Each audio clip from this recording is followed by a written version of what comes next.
Good morning. I hope I don't need to introduce Lirad because you probably, this is not your first time watching any of our webinars. So I basically called Lirad and I said, I need you to speak to sales, marketing, and why missing middle is different, because I get these questions a lot. What about amenities? How can I, why would anyone want to live in a smaller type of development? So I called Lirad and I said, I need you to do it. I'm not going to call anyone else.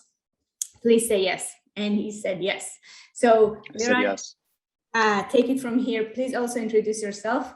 And yeah, I'll be here for the Q&A at the end. Okay, sounds good. Well, thank you, Nama. It's my pleasure to be here today. I think it's a really cool initiative that you're doing and promoting Missing Middle. I'm very happy to be part of it. So I'll tell you guys about myself first. Let me just share my screen and then we'll get going. So does that look good? Yeah, perfect. Okay.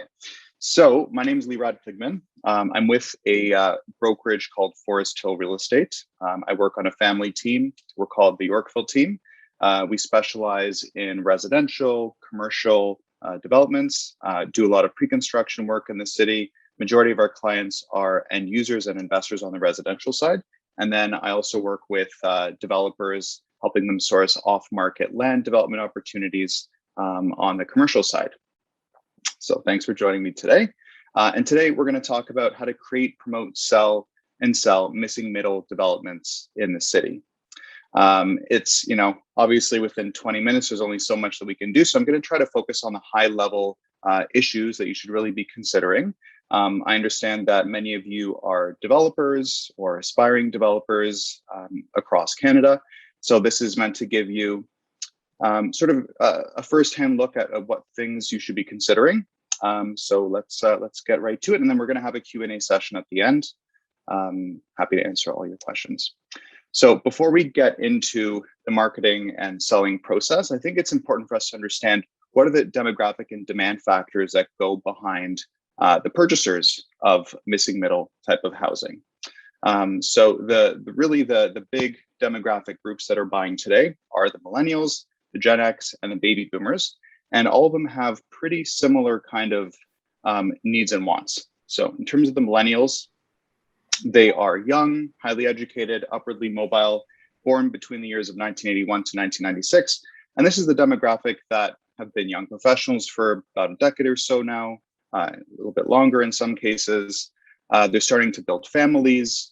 And many of them are currently residing in condos downtown, whether they be 1 bedroom or 2 bedroom. And as they're starting to grow their families, they're thinking, well, we don't want to give up the amenity-rich life of being in downtown Toronto, yet we need more space. We need maybe a 3rd bedroom. We want the coveted backyard. We want outdoor space. Yet we don't want to drive out to the suburbs, which is what a lot of people are forced to do these days. So they have to forego convenience and walkability for longer commute times. So anywhere from 30 to 60 minutes, if not more. And then a lot of them still work downtown. So that's the millennial demographic. Then we also have the Gen X and baby boomers, so a little bit older. Those are the ones that are born between 1946 and 1980. So, they've already had families. Their kids maybe have grown up. They've moved out. They're empty nesters now. And they a lot of the time have houses in suburban communities, maybe in some of the desirable Toronto areas, and they no longer need the space. They don't need, a 3,000 square foot 4-bedroom house anymore. They don't want the maintenance, all of the responsibility that comes with it. So yet they still want to be in a neighborhood that they know about and that they're comfortable with. And so they value mobility, they value independence. They want to be near family and friends, but they don't want to be dependent on them. They want security, to be in a neighborhood that they feel comfortable with, and of course a maintenance-free lifestyle. So maybe they don't want to shovel driveways anymore. They don't want to deal with roof repairs, all that sort of stuff. So although they're different demographic groups, different ages, there's a lot of commonalities in terms of the desires that both of these demographics have. So all these groups desire amenities, they want walkability, and a sense of community, a sense of place. So now that we understand who the people are that are buying missing middle housing, let's go into the next step. So this is really representative of what Toronto looks like today. I'm sure I don't need to tell you this, you guys all know, but we have high density, high rise condos in the central part of the city. And then you skew all the way to single family homes, at least in the more desirable central, older suburban communities of Toronto. So semis, townhomes, detached houses, and the options in between are far and few in between. And of course, the pricing is quite skewed between one and the other. So the objective of Missing Middle is to fill the gap between that. And the way that I view it, the value proposition is to create gentle density in Toronto's established, desirable neighborhoods. So the idea is to give people an opportunity to live in some of the best neighborhoods that's a little bit more price affordable and in line with the sort of lifestyle expectations that these demographics want. I hope that's all clear so far. So now let's talk about what are the factors that you should be considering if you're looking into developing a missing middle type of project. So the first and most important factor is the 3 L's of real estate. It's location, location, location. It's absolutely critical when you're selecting your site that it's located in an area that hits the 5 key pillars, the key criteria that people will be looking at when they're purchasing missing middle. So the first is walkability. So you want to be in an area where people can walk to whatever they need. And it goes in line with this concept of a 15-minute city where everything that you need in life is within a 15-minute walk or bike ride. So your supermarkets, your shops, your parks, schools, employment, everything that you need is really accessible within a 15-minute walk or bike ride. And that's key, in my view, to a successful missing middle site. Public transit is really important as well. So ideally you're next to a subway or LRT or streetcar, 24/7 bus. So access to public transit so that it removes the reliance on private vehicles. And of course, we're sort of Toronto's in an awkward transition phase right now where the status quo is cars. And we're moving away from that. So my view is that in the next 5 to 10 years or so, with autonomous vehicles and electric vehicles and much better public transit and biking infrastructure, we're going to see less of a reliance on the private vehicles. Yet today, especially with resale, it's very difficult at a price point above $1 million to sell a place without parking. But again, I think that's changing. Community gathering places are really important. So this means community centers, public amenities like parks. It's really important that those type of key community gathering places are next to the development.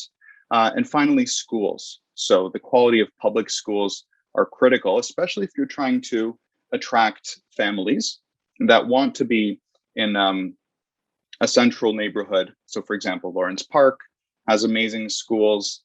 And people really love to be there. And it really drives the value of real estate up because you don't have to spend the money on a private school. You can go to a public school where the teachers and the facilities are amazing.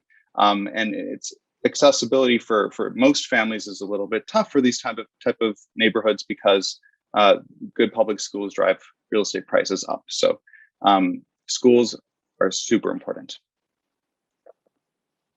So the next step is to create the concept. So the first factor is to really understand your customer as it affects what you built. So if you're targeting young families, what are the sort of key amenities and key features within the home are needed in order to attract them and to allow them to picture living life in this place. If you're targeting downsizers or older people, you really want to build something that they can picture themselves in. So for someone that's downsizing from a larger house, they're used to large kitchens, they're used to large living rooms. So how do you recreate that experience from a house in a smaller condo that's in a missing middle type of development? So you really need to do your market research and understand who the customer is, who that end user is, and it'll affect what you've built. On that note, it's important to appeal to wide demographics. So in effect, it's spreading your risk. So you're not only relying on one demographic group when you're selling your project. So you want to appeal to young families, you want to appeal to young professionals, and you also want to appeal to downsizers, so that you can really focus on a wide group of demographics, and in the end, that's going to allow you to sell faster and reduce your risk. Floor plans are really important. So you want to develop functional and efficient floor plans. It's really worth spending an extra time working with an experienced architect and also with an experienced sales team that, again, knows what the end user is looking for and is able to advise you to design floor plans that match their criteria. So based on my experience working with a lot of end users and young families, these are my insights into what a lot of people are looking for. So people want large bedrooms. A lot of condos these days are very small. It's not uncommon to find a 2-bed, 2-bath that's under 700 square feet. And while those floor plans can be efficient and nice, they tend to compromise. And a lot of the time it's on the bedroom size. So with end users, they want bedrooms that are large enough to fit at least a queen size bed. If you can fit an extra dresser in there, that's definitely a bonus, and larger closet space. They're looking for large kitchens, so full-size appliances are always preferred, so at least 30 inches wide. You want lots of counter space. People with kids, they like to bake and they need lots of space to work with. Storage solutions are really important, especially within the kitchen. So, when I walk into a kitchen space with clients, they always ask me, where do I put my pots and pans? So if you can think of a unique storage solution where people can picture themselves, in a functional kitchen, then that's definitely going to be a competitive advantage for you. Other storage solutions, so lockers. So for instance, is there an in-suite locker or a locker that's accessible on the same floor as the unit? That's definitely a benefit. And extra nifty storage solutions within the unit itself is really important. Natural sunlight, of course, is a key factor in everyone's decision. So when they walk into the space, they want to feel like there's enough natural light and they don't need artificial lighting throughout the day. So large windows, nice wide layouts that are wider than they are deep. Safe access to outdoor space is really important, especially for young families. So that's why everyone covets the backyard so much, because it's really an easy way to let your kids outside while keeping an eye on them while you're in the kitchen or you're in the living room. In condos, it's really difficult to do that. At best, most of the time, there's a small balcony. So if you can offer a private terrace, of course, they're expensive to build and of course, and expensive to sell. That's always preferred. If it's not a private terrace, then think about ways that you can create shared outdoor space that still has eyes from the community on the space, so it feels safe.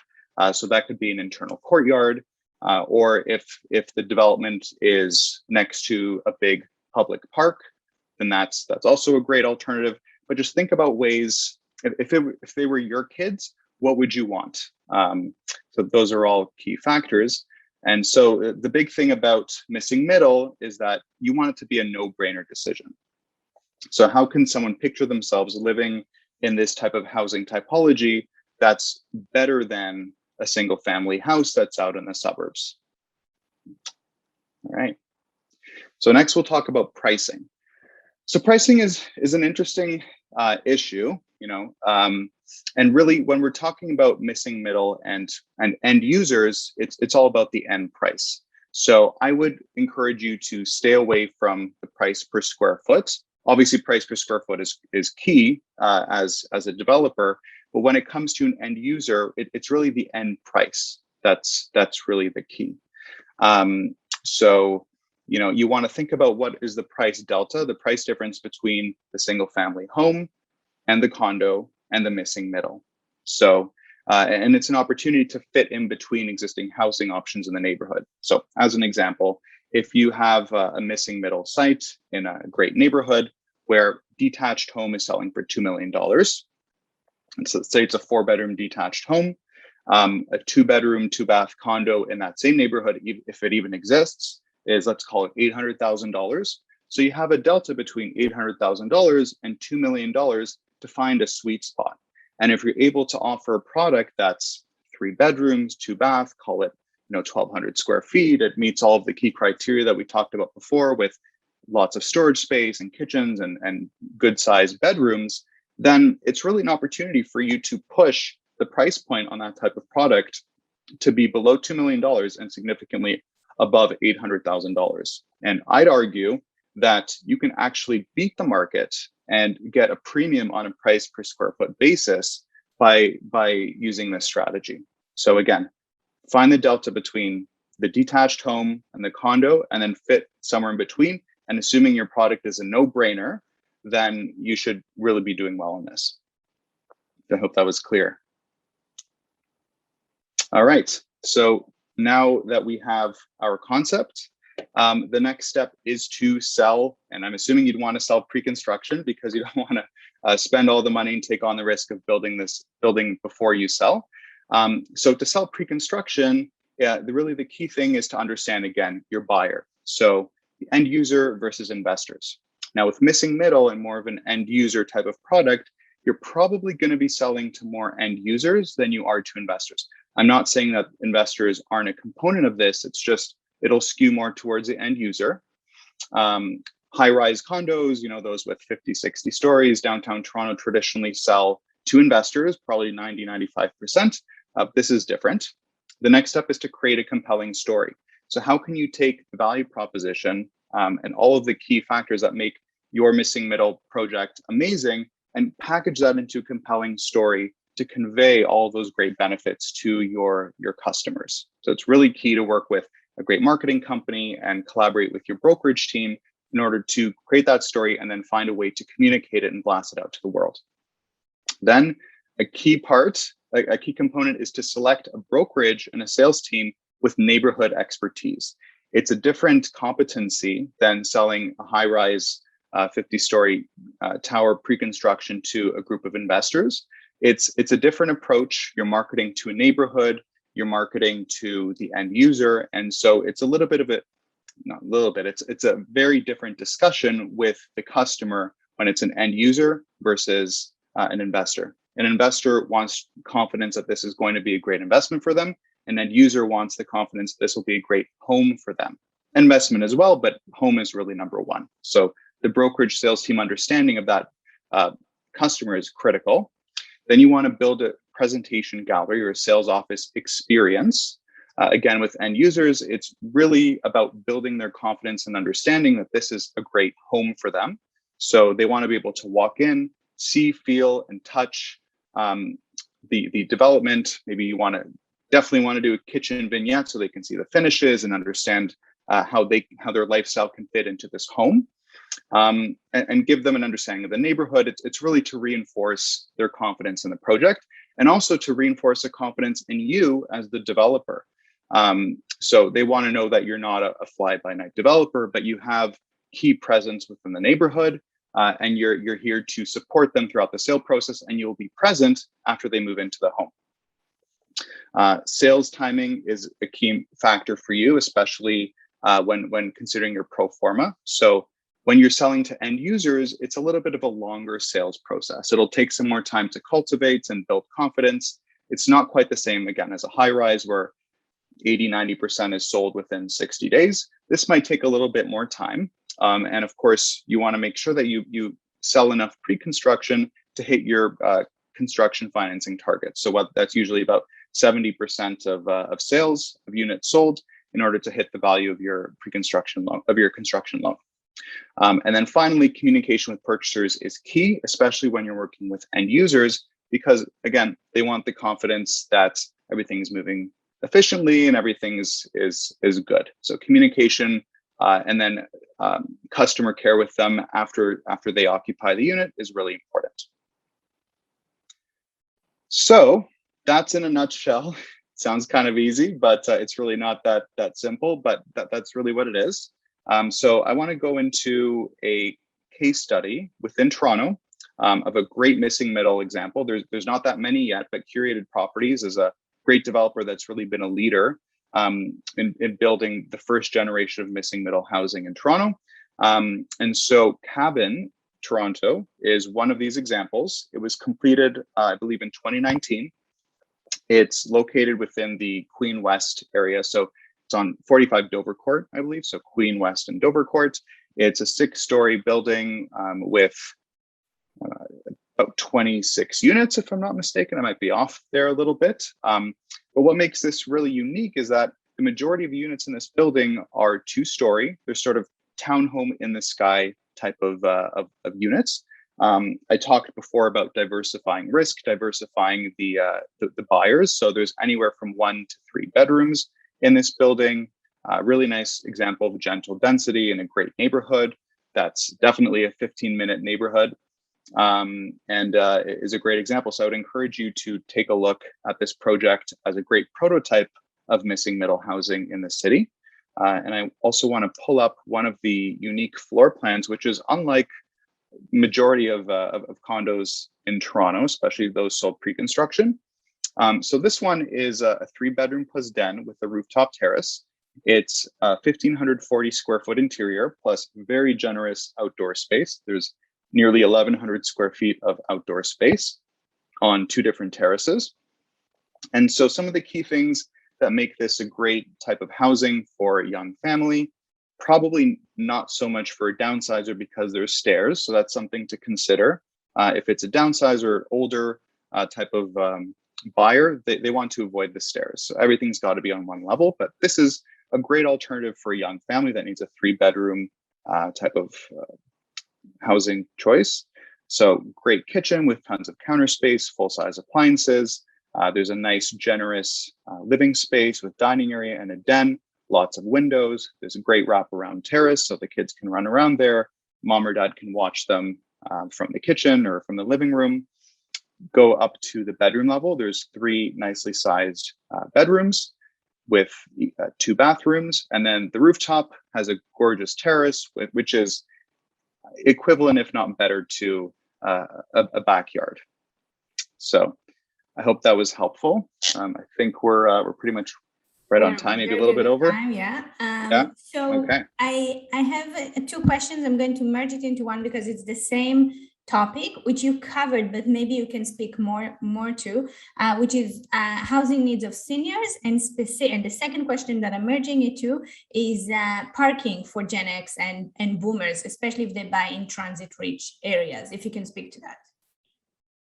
Yeah. Okay. So first of all, the needs of older people. That was the question. Yeah. Yes. For seniors and specifically parking. Yeah. Right. Okay. So seniors, like I mentioned before, they want to be in neighborhoods that are safe, that are convenient. They don't want to give up the benefits of being in a nice community. They want to be near family and friends, but they don't want to be dependent on them. So living on a single floor is really important for them. I think, if they're really aging or up there in their years and they want to be able to age in place, it's a good thought to include an extra bedroom in there so that they can have a PSW with them. They can have someone to live with them as a support worker. So that's really, I'd say those are the key things. And they don't want to feel like necessarily they're living in an old folks home. They want to be around younger people. They really feel energized being around young kids. So that's some of the key benefits of being in missing middle, mixed age type of housing typology. In terms of parking, it's really tricky these days. To sell like I said, and to sell anything above $1 million these days without a deeded parking spot, resale is very, very tricky. I think that's shifting now as we're selling pre-construction, because it's 4 or 5 years out into the future. People feel a little bit more comfortable to buy something that's well above $1 million without a parking spot. Yet they usually need to have the confidence that they can rent a spot in the building if they absolutely need it. So yeah, does that answer the question? I think so. And I have a question for actually touching on the families, because about a year ago, I was on a debate with Sasha Chuchus, who is the CEO of Greybrook. And he said, forget about family-friendly condos. They don't buy pre-construction. And I said, it's just about educating your market, which is a very business 101. There is the opportunity for millennials who are going and spend their million plus just somewhere else because they don't have the options right now in the city. I would love to hear your thoughts on pre-construction and selling to end users that are families or millennials, Yeah, whatever you want to call us. I absolutely agree with you, Nama. I think just Toronto is not always the most progressive in real estate. It tends to be a slow to respond, slow to innovative type of industry. And when there's such a proven time over time track record of this is what a pre-construction condo looks like, and this is what the sales process looks like. We sell to investors, we don't sell to end users. End users just don't buy pre-construction. And I think, if we look back in time, yes, that's the case. Yet going forward, this is an opportunity for innovative thinkers to do things differently. I don't necessarily agree with it. I think it's a different value proposition. There is an opportunity for families to buy pre-construction, though we have to rethink the sales process a little bit and the education process. I would probably the biggest argument against this is families have a hard time buying 4 or 5 years into the future. So, we are where we are today. I don't know if what we buy pre-construction will be applicable in 5 years from now. So that's probably the biggest gap, the biggest challenge, but I'm confident that there's ways around it. Lirad, just a very quick question. We were asked if you know how much the project you showed, the cabin, if you know anything of the current renting, reselling, any of the costs associated with that project, which is a fantastic project. So any of the costs associated with the cabin and Dovercourt, the project you shared, do you know how much it is to rent or as a resale? Oh yeah. So the unit that I showed you, the 3-bedroom plus den, 3-bathroom, that one was selling pre-construction back in, I believe, 2015 for about 1.2. Today, that unit would be confident to say 1.8 to $2 million. Okay. In terms of renting, that's probably around 4,000 or so. Okay. Lirad, thank you very, very much. Guys, you have Lirad. I can tell you, I recognize a lot of architects' names in the list, in the audience. We are shocked every time we sit with our specific sales team on each of the projects, getting their comments and understanding how much, as architects, you design something, but then getting the input from the people who actually sell it. It's amazing. It's amazing to understand how much we don't know and how much we're not building for ourselves eventually. So Lirad, Kligman, thank you very, very much. I put a link to register to Lirad, and we host a webinar next week with Richard Witt from Quadrangle.